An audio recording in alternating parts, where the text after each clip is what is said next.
Good evening dear student. আজকে আমাদের topic হচ্ছে নিউটন থার্ড ল, অর্থাৎ নিউটনের তৃতীয় গতিসূত্র। নিউটনের তৃতীয় গতিসূত্রটি হচ্ছে খুবই সোজা। প্রত্যেক ক্রিয়ার একটি সমান এবং বিপরীত প্রতিক্রিয়া থাকে। অর্থাৎ তুমি যদি কোনো একটা বস্তুর ওপর যত পরিমাণে বল দেবে, ঠিক তত পরিমাণে বল তোমাকে ফিরিয়ে দেবে। এর হচ্ছে দুটো বল, একটা যেটা তুমি প্রয়োগ করছো সেটা, এবং একটা প্রতিক্রিয়া বল, অর্থাৎ একটা অ্যাকশন এবং একটা রিয়াকশন। অর্থাৎ তুমি এখানে যেরকম তুমি বোর্ড থেকে ঝাঁপ মারছো, তখন কি হয়, বোর্ডটা পিছন দিকে পিছিয়ে যায়। তার কারণটা কি, তুমি বোর্ডের উপরে একটা বল ক্রিয়া করছো, এফ পরিমাণ বল ক্রিয়া করছো। তার ফলে কি হচ্ছে, বোর্ডও তোমাকে ঠিক সম পরিমাণে বল ফিরিয়ে দিচ্ছে, অর্থাৎ নিজে পিছন দিকে পিছিয়ে যাচ্ছে। এটা হলো। এবং পরে যেটা রয়েছে, আমাদের মহাকাশে যাওয়ার জন্য যে আমরা রকেট ব্যবহার করি, সেটাও চলে নিউটনের তৃতীয় গতিসূত্র অনুসারে। অর্থাৎ রকেটের মধ্যে যে জ্বালানিটা থাকে, সেই জ্বালানিটা, অর্থাৎ এই জ্বালানিটা বায়ুর ওপরে একটা বল ক্রিয়া করে, অর্থাৎ প্রচুর পরিমাণে একটা বল ক্রিয়া করে। সেই বায়ুও তাকে ঠিক সেই সম পরিমাণে বলটা ফিরিয়ে দেয়, এবং তার জন্য সে ওপরে ওপরে উঠতে থাকে। সেই জন্য সে ওপরে উঠে যায়।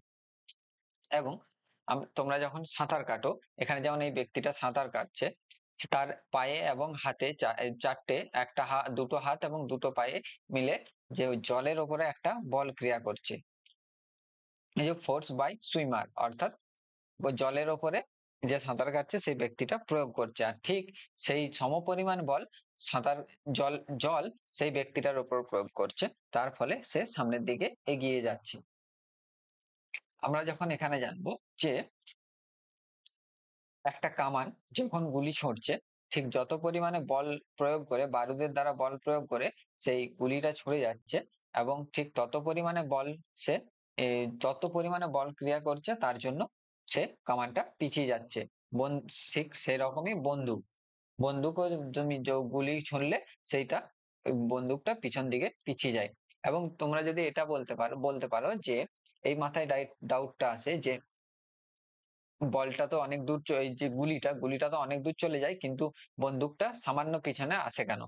কারণ তোমরা নিশ্চয়ই নিউটনের দ্বিতীয় গতিসূত্র থেকে পড়েছো, এফ সমান এম এ, অর্থাৎ এম এ, অর্থাৎ অ্যাক্সেলারেশন সমান এ সমান এফ বাই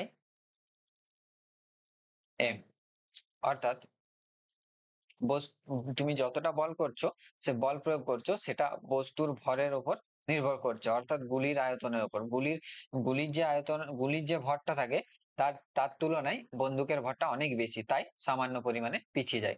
এখান থেকে একটা প্রশ্ন যেটা রয়েছে সহজ অত্যন্ত, যেমন নিচের কোন সূত্র, কোন সংরক্ষণের সূত্রে নিউটনের তৃতীয় গতিসূত্রের ফলাফল? এটা হচ্ছে ভরবেগের সংরক্ষণ, অর্থাৎ রৈখিক ভরবেগের সংরক্ষণ হচ্ছে নিউটনের তৃতীয় গতিসূত্রে ফলাফল। থ্যাংক ইউ, দেখা হচ্ছে নেক্সট ক্লাসে। ততক্ষণ ভালো থাকো।